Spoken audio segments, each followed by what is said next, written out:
It's a very important time in the life of many congregations, and I suspect that's true here as well. But I'm a newcomer.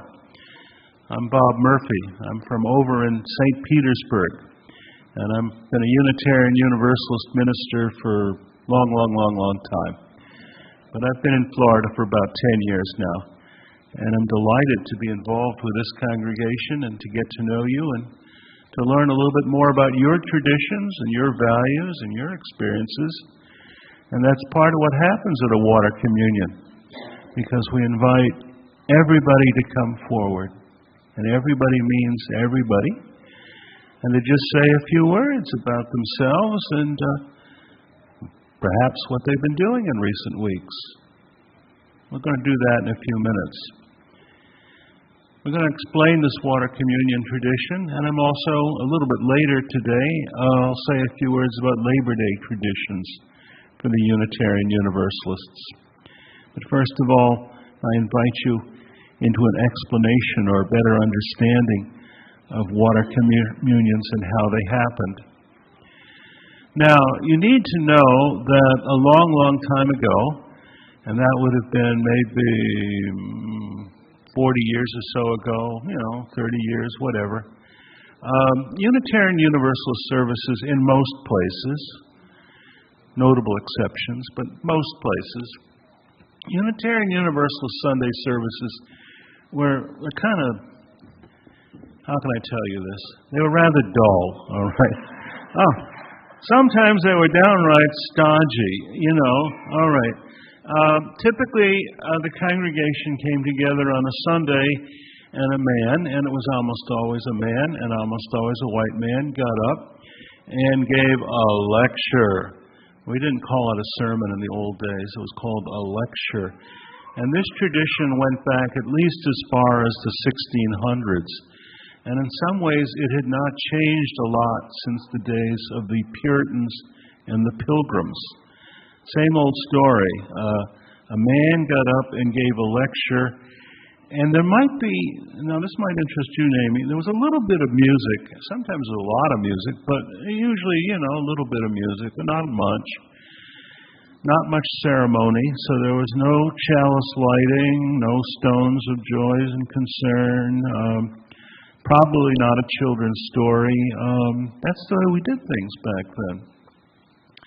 But then there was a revolution, and it happened because of people like Carolyn McDade and other women who were involved with women's spirituality and who wanted to change Unitarian Universalism. This is back in the 1970s and in more recent years. How many of you have heard of Carolyn McDade? All right. Only a few. Okay.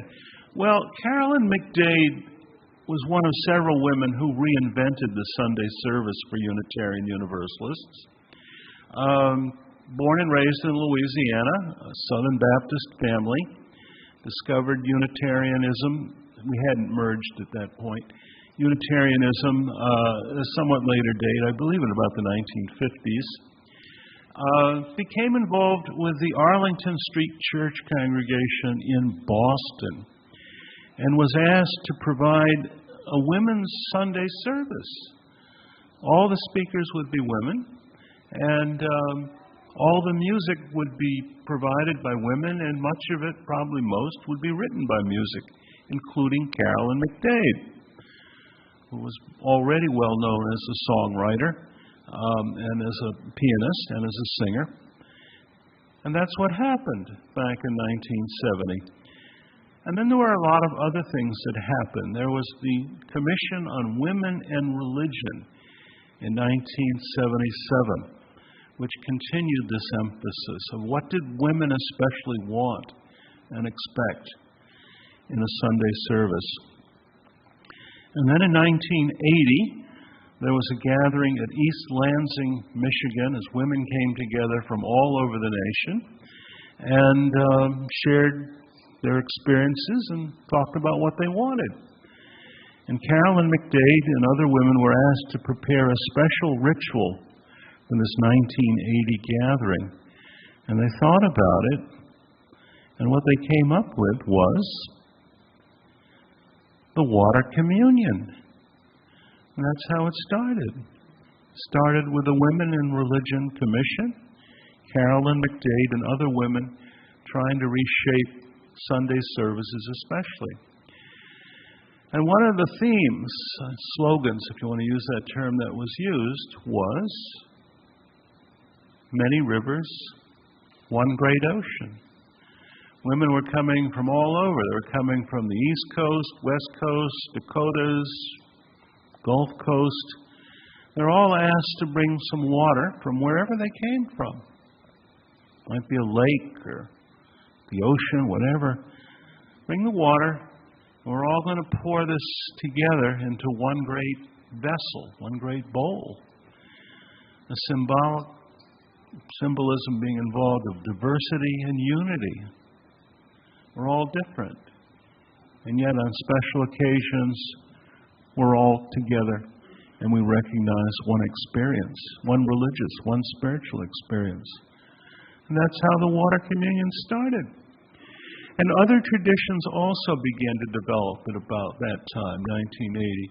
So this is when chalice lightings become much more common in our congregation, and other rituals as well. And the lectures are still with us. I'm giving you one right now, I suppose.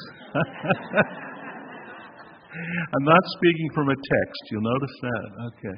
That changed a little bit. So some things continue. But many things have changed, and the water communion helps to explain how and why things have changed.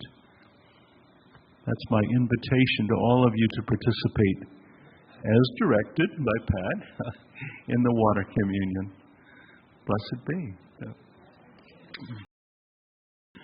I promised to talk about two traditions that are very important in many Unitarian Universalist congregations, two traditions that bring many of us together.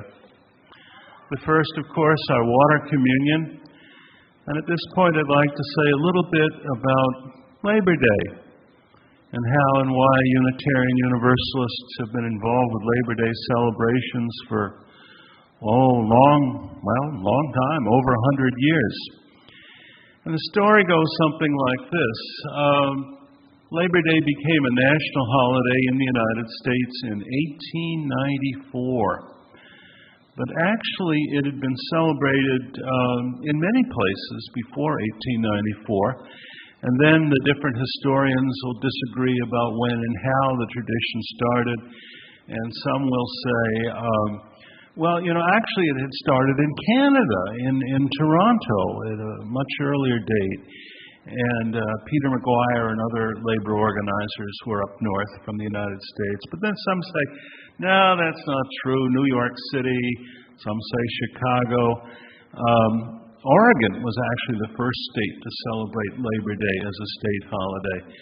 But in 1894, it sort of caught on as a national event. And you can believe whatever story you like as far as history. It's one of the nice things about a Unitarian Universalist. You don't have to believe me. You don't have to believe anybody, not even the President of the United States, or presidential candidates. Check it out. Decide for yourself what it is you want to accept. But 1894 is when the holiday began as a national event. And then in 1909, something was invented called labor in the pulpit. Labor in the pulpit. And Universalists and Unitarians, and of course we were separate groups at that point, both began to celebrate it. And the idea was that on Labor Day, during the Labor Day weekend, typically a Sunday,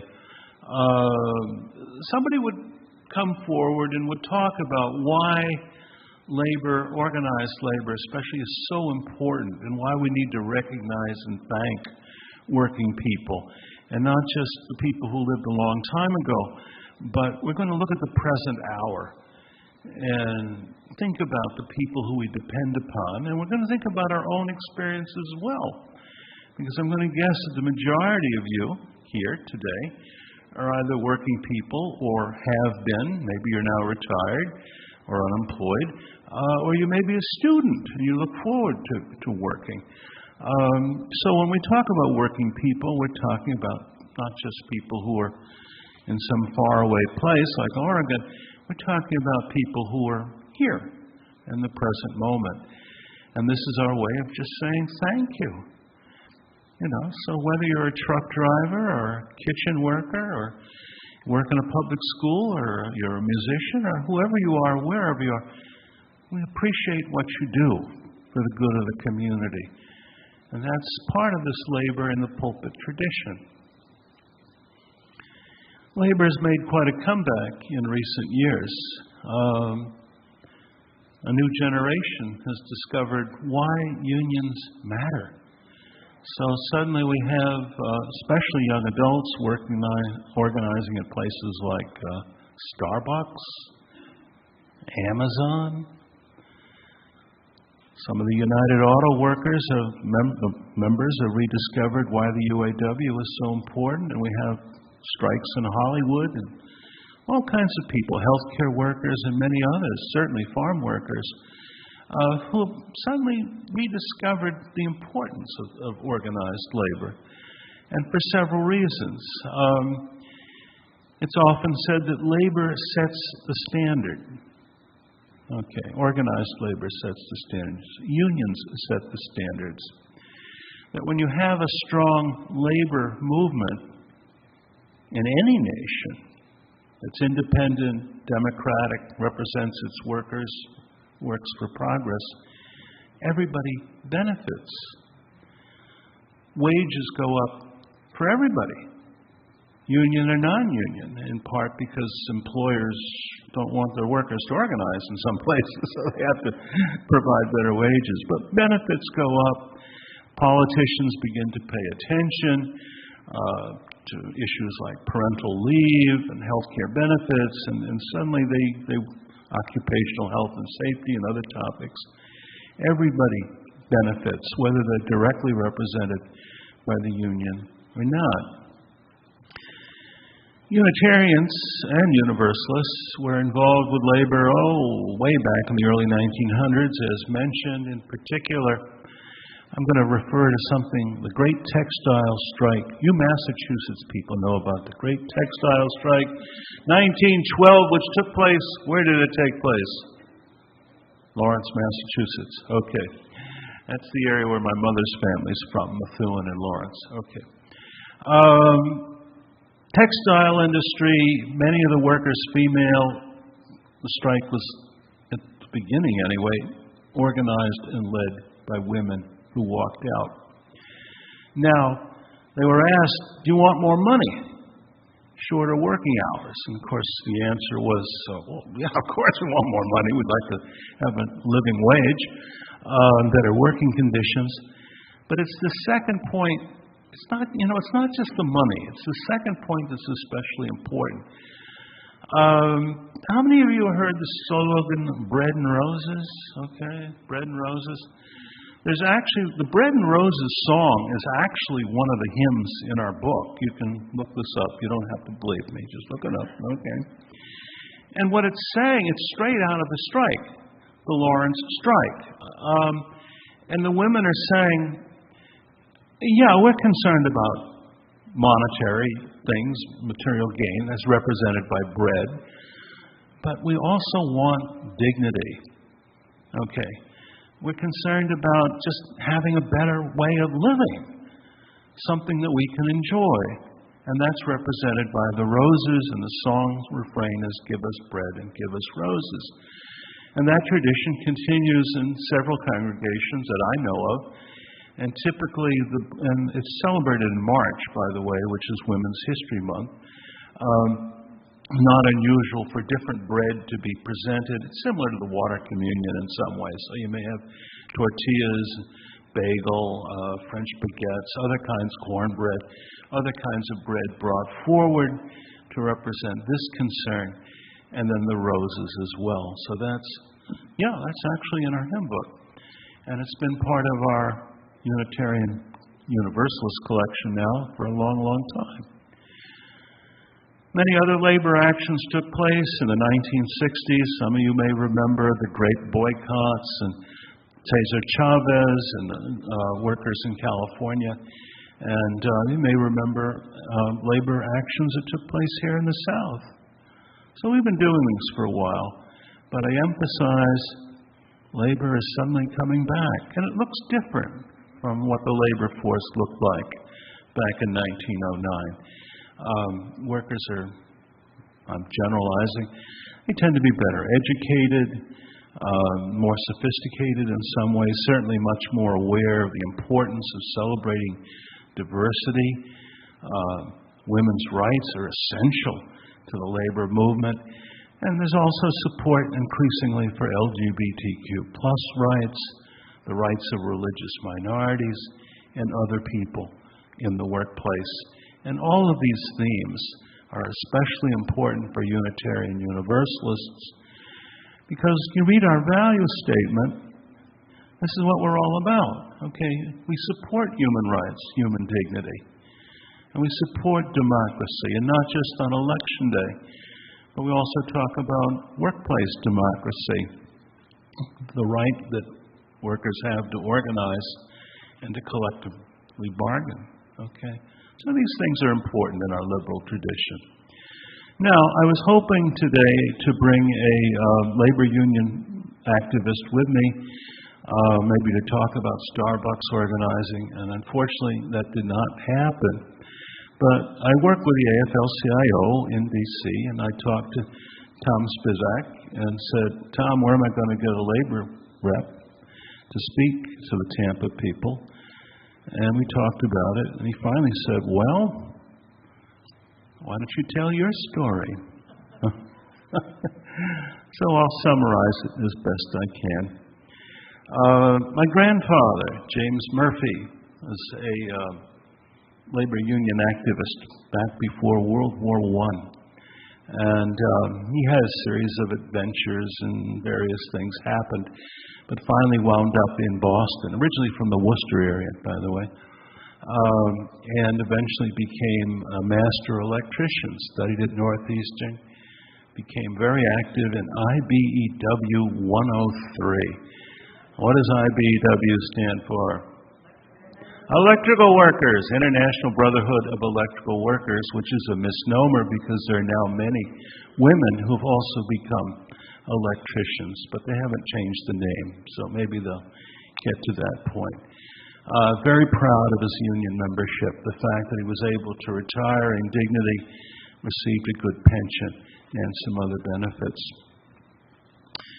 I lived in California when I was in high school and college. December 1965. I sort of got, how can I explain this? I got tired of high school and sort of dropped out of it. Went off to Delano to join the strikers. Cesar Chavez didn't know what to do with me, but they put me to work for a little while, and I helped with the turkey distribution and helped in the warehouse at Christmas time and did some other things. Walked picket lines in the grape fields, and was very impressed by the way different religious leaders were coming in from all parts of California just to work with each other. Christians, Jewish leaders, probably some others, in support of the Great Boycott and in support of farm workers. And we had a great procession that went from the Delano area, which is sort of down there, Fresno, Bakersfield, that area, and it went all the way up, hundreds of miles to Sacramento, and it was a religious procession, and I was very impressed by that. And that was really my introduction to Unitarian Universalists, who were very active in the Great Boycott, and that's the church which I became involved in. Much later, I went to work as a business agent for SEIU. What does SEIU stand for? Purple Wave? Okay. Service Employees International Union, which is a very active union here in California for healthcare workers and others. I was in 254. We represented the buildings and grounds crews and the janitors for just about every school you ever heard of in Massachusetts. Northeastern, Harvard, Boston University, BC, Emerson, MIT. They were all part of our union. And for me, it was an eye-opener. I was to say well over 80% of our members were immigrants or the children of immigrants.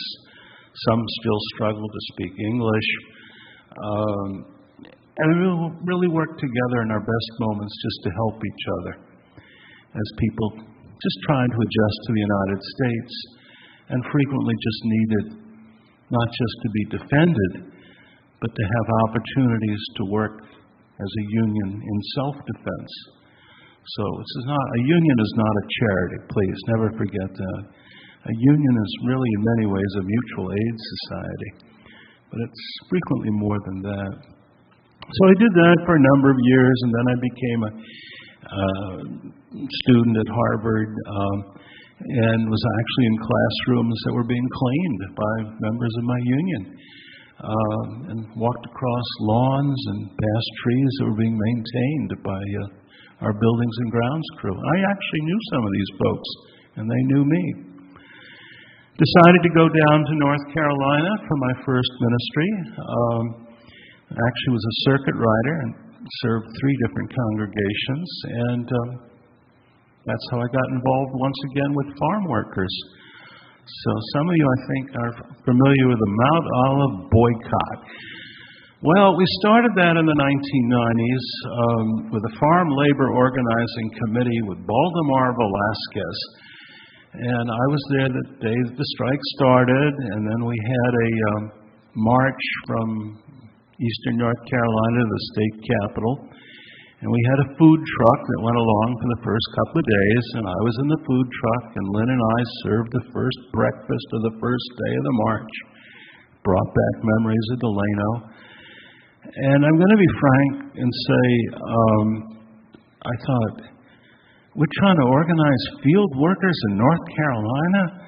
This is one of the most hostile places you can think of for this kind of union. And I thought, I don't think we're ever going to make this work. But everybody stayed with it, and we won the strike. And Mount Olive became a union company. And a lot of other things happened too. I mean, we actually won. That's why I'm such a great fan of Mount Olive products. I brought the jar today. Other things happened after that. I won't go into great length, but suffice to say, I got down here to Florida, and I still do some work in Immokalee and a few other places. When we talk about farm workers, we're talking about mostly an immigrant labor force. Again, for Florida, it would be close to 90% of the field workers would be from outside of the United States, or at least their parents would be. Yes, children still work in the fields. You don't have to go very far to find child labor. Even when the law is supposed to be on their side, they're frequently abused. Slavery, yeah, literally, legally defined slavery still exists out there. And these are all some of the themes that I bring to Unitarian Universalists on different occasions. For our General Assembly, our national meeting 2001, I actually brought Baldemar Velasquez to the General Assembly with 4 or 5 farm workers, and we actually had a major presentation. And since then, we've had other activities in support of labor at the national level with the UUA. But sometimes I get to congregations and talk to people about what's happening and why Labor Day is still so important in our religious experience. I close with one story. We're trying to reopen one of the free clinics. You all know what a free clinic is? Okay. A free clinic. Well, they got established starting up in the 1960s. The idea was to provide health care services to people who had no other coverage, okay? No Medicaid, no Medicare, no nothing, you know. And frequently low-income people. So we do a lot of work, a lot of advocacy, and a lot of direct service. We're starting the clinic satellite in South Saint Pete once again. And as we put the rooms together, the different office rooms and clinics and such, I came across a pile of posters. Your rights, minimum wage, occupational health and safety, safe hours, child labor. We're putting them back up on the wall. That's one of the things we're doing. Yes, as working people, you have rights. And these are your rights. And these are how they can be secured. And these are how they can be defended. Even if you don't have a union, there's legal assistance and other sources of support. It's still important to know these things, to communicate them. That's part of what we do as Unitarian Universalists. And for some reason, the need seems to be especially great in the state of Florida. Namaste.